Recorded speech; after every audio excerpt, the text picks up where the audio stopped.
Joining us now, we have engineer Dr. Vincent Zionwu, Associate Professor, Department of Chemical and Petrochemical Engineering at River State University. We also have engineer Aloha Innocent Amagada as the CEO of Amelin Projects Limited, and they're both joining me right here in the studio for this conversation. It's great to have you, sirs.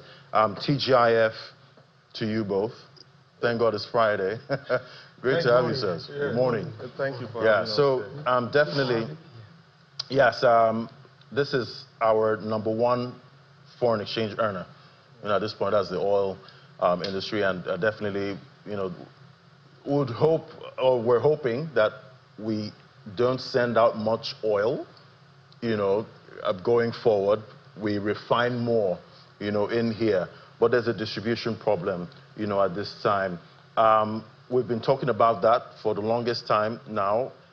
Are we seeing any improvement? I'll start with you now, Engineer Dr. Zionwu. Are we seeing any improvement our distribution within the country and the state of our pipelines, really? Yeah, let me begin with saying that the history of pipeline began sometime in 1852, thereabout, when the Americans started laying pipelines.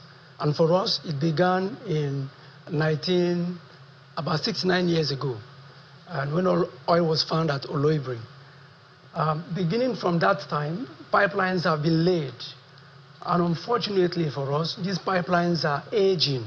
They are faced with the issues of corrosion, pipeline vandalism, and all of those issues. So the issues of pipeline vandalism and all of that indeed are impacting on our pipelines. And there is need to improve on this pipeline. Unfortunately, the current administration is working so hard to ensure that there is synergy between operators, regulators, to bring about increased production, and so the pipelines are serviced. And for those of us who are close to the industry, we find that there is clearly a clear direction on improving pipelines, and that is working. And good to say, we have an association, the Pipeline Professionals Association of Nigeria, PLAN for short, that is galvanizing the way things are done there, in the industry with regards to pipelines. Here with me is one of the board members of PLAN, and because we want to support the government's initiative in making sure these pipelines are very effective, productive, and that they are serviced on time based on the regulation that they should be serviced every 5 years. There should be intelligent pigging to be sure that they are clean, not being eaten up by corrosion. So a plan is focused on working with them to improve on the degrading pipelines. Right, and definitely with so much use. I'll come to you now, Engineer Aloha. What would you say are the immediate steps we can take, right now to remedy the situation? We need these pipes working, but I don't know how much disruption will come from having to start maintenance now, but we need to start maintaining them. Okay, so thank you so much. First of all, let me just give an insight of give some data, So right now, according to the NMPC report, we have about, about 5,120 kilometers, of petroleum pipelines across Nigeria. Put that data up for us. 5,120. And you now look at the aging factor. We started laying pipelines 4 decades ago. That's 40 years ago. That was when we actually started, building a pipeline system in Nigeria. And, an actual design life factor or life cycle of a pipeline is 20 years. So if you look at it, 40 years down the drain, pipelines, most of the pipelines, about 90% of them were constructed, they are already aging. They have exceeded their life cycle. So what do? Now we are faced with issues of corrosion. We are faced with issues of, pipeline rupture due to aging of the pipeline asset, and right now there are issues of, vandalization, due to the activities of third parties, expressionist group, and there is a lot going on at the moment. So we believe that that is why we, as industry stakeholders, have come together to say, so what is the way forward? How do we actually ensure that our pipelines keep flowing, gas and oil? And one of the ways, like he said, we are members of the Pipeline Project of Nigeria. We are a Board of Trustees member. We are looking at, in the conference we had last year, one of the best way we can actually monitor our pipeline, first of all, is technology, using technology, the use of drones. It was in our communique last year, so we must bring AI into technology, into monitoring our pipeline system, because about 90% of pipeline failure today are actually due to vandalism by third-party expressionist groups. So when we deploy drones to monitor our pipeline, we should be able to get real-time activities around the pipeline right-of-way.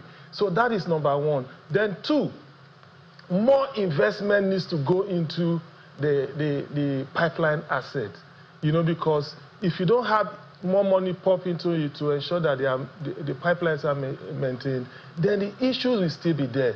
So we have to deploy technology, then more finance will have to go into it. As we progress, we'll look into the finance structure, how that comes into play. Right, and definitely I'm hoping that we don't need President Trump to come and tell us how to maintain our pipelines. We start maintaining it as soon as possible. Yes. That'll be great. At this point. All right, let's look at some of the initiatives by the government at this point. Let's start with the Decade of the Gas initiative. That's been on right now. Are we seeing any fruits from it, so far, in your opinion? Okay, you asking me? Yes, you, sir. Okay, clearly we see some improvement in the initiative. That began sometime in 2021. And as a decade is to expire by 31st of December 2030. 2030? Yeah, okay. So give and take, we are 5 years into that program, thereabouts. So with what we have seen, clearly there is improvement in the initiative.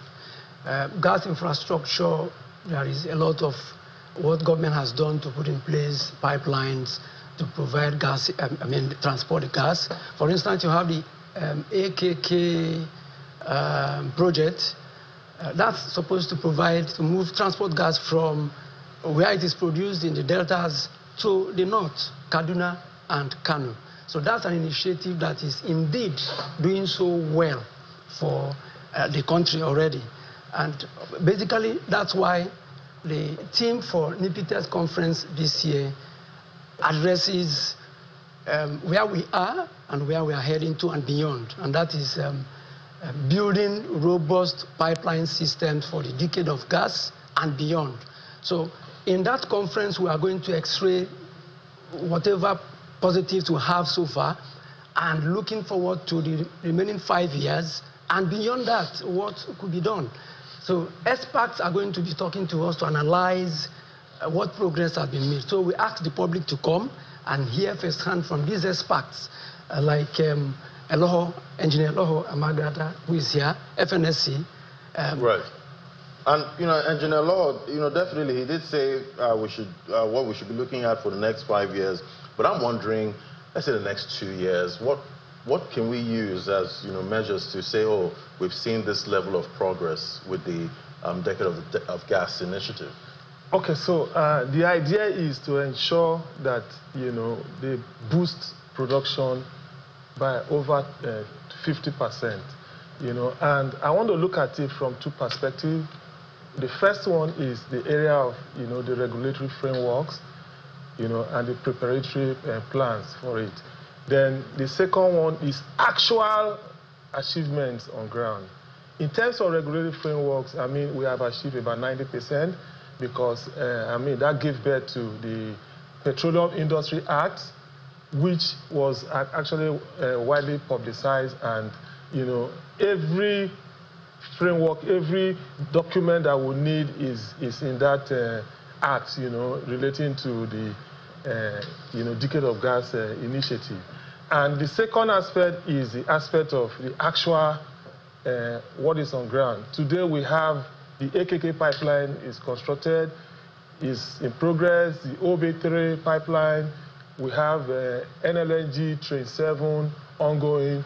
So in the next 2 years, we hope to actually boost production, both domestically, and that for forest, in up to like 20%. So the work is in progress. All we need is just for more funding to go into the projects, because I know even the AKK project suffers a lot of setback because of, funding, So we calling on the government to pump more finance into it to ensure that these are closer, because when you don't have the pipeline network in place, actually in the oil and gas value chain, the pipeline network is #1, because it's what takes the link between the operators and the end users.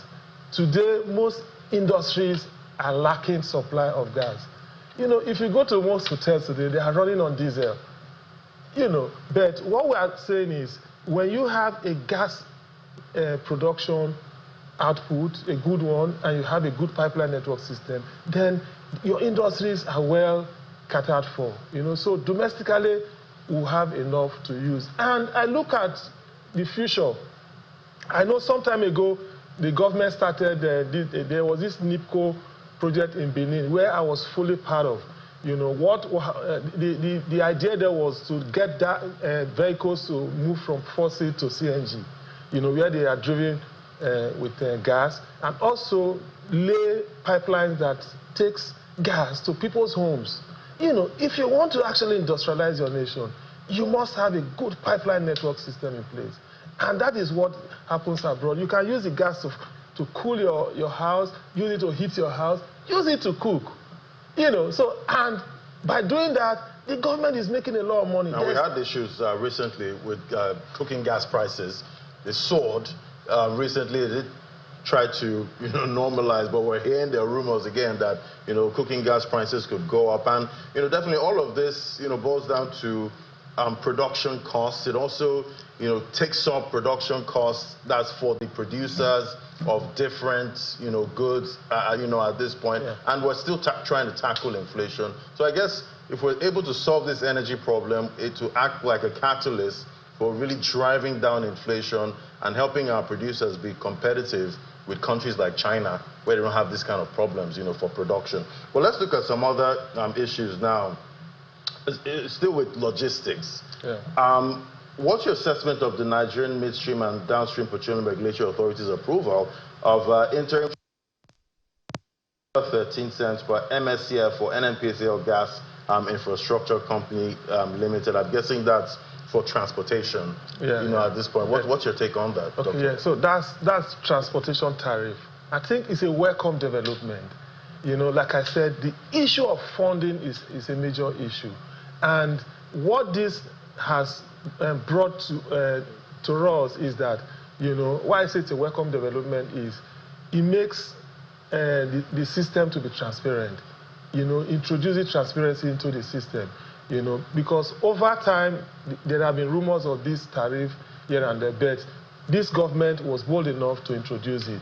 And now that they have introduced it, it brings investors confidence to the system, because if you are not sure of pipeline infrastructure actually involve a lot of funding, a lot of investment. So how do people come to invest when they are not sure of their return on investment? So when you know that, okay, if I invest $10 million, in a pipeline to construct a pipeline, this is what your return on investment is. Then you have the confidence to come in. So it boosts confidence. It brings accountability, and trust me, in the next 5 years, the system, there will be a robust pipeline network system in Nigeria that can cater for the need of Nigeria, both domestically and beyond. Yeah. Well, I guess we're definitely looking forward to all of that. 2026. And remember, it's interim. For now, it's interim, so they are testing the waters. It's from July 1st to December, so they are testing the water to know actually the right pricing. And by next year, we should have a real, actual, pricing for it. Fantastic. Yeah. All right, any parting words? Yes, and just to mention that It's important that the gas infrastructure, the pipeline infrastructure on gas should be improved. That's essentially because if you look at the volume of gas that is wasted, vented or fled, you'd realize that we are losing so much money. About 150,000 standard cubic feet is wasted. For this year alone, when we have utilized 1.8 million of gas.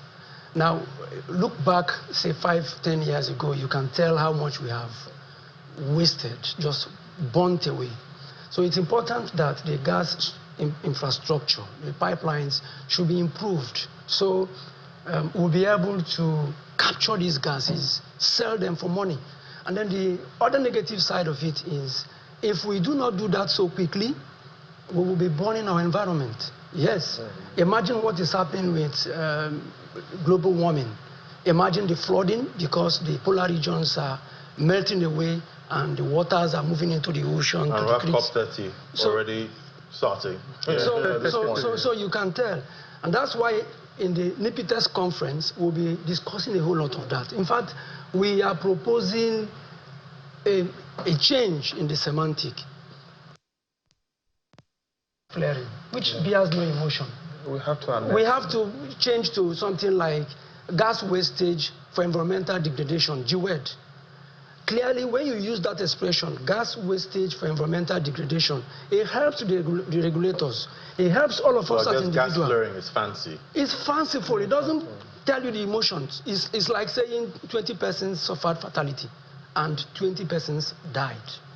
You see the emotions it brings. So we should change, from gas flaring, which is very fanciful, to a word that when regulators, all of us as individuals use it, we realize that there should be rapid progress in capturing these gases and, getting the money and saving our planet. All right, I guess that's a good place to anchor it at this point, and hopefully, because we're talking about this for the longest time, this issue of gas flaring, hopefully we can tackle it at some point. Thank you so much, Engineer Dr. Vincent Zonwu, Associate Professor, Department of Chemical and Petrochemical Engineering at River State University. It was great having your perspective. Engineer Loho Innocent Magada, CEO, Amelin Projects Limited. Thank you both for coming on today. Thank you. Thank you. Enjoy the weekend coming on. Thank you.